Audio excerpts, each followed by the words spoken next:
Excited beyond belief, she got down onto her hands and knees and began crawling around her room, paying no attention to how loud her diaper actually sounded.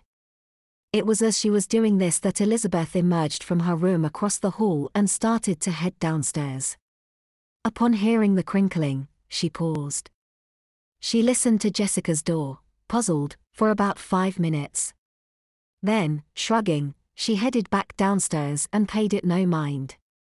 Too wrapped up in her newfound joy to even notice that her sister had been standing outside her door for 5 minutes or more, Jessica continued crawling around the room.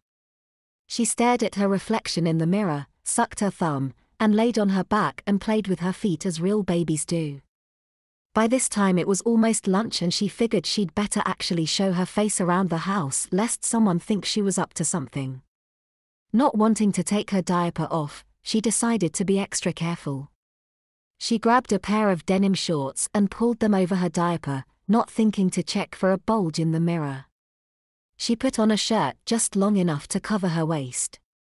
Shrugging, she headed out her door and downstairs for lunch, not paying mind to the fact that the waistband of her diaper would show if she bent over. Walking carefully down the stairs, she was now even more self-conscious than she had been before. But at least, now she had something legitimate to be self-conscious about. She was actually wearing a diaper. Instead of feeling self-conscious, however, she felt exhilarated.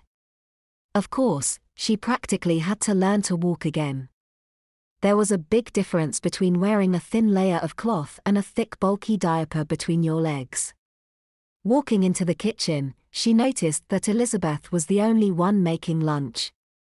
All the better, she thought. The last thing she needed was to get noticed by her entire family.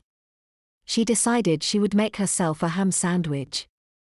She took the ham and cheese out of the fridge without much trouble. She put them on the counter and went to get the bread, lettuce, and a tomato.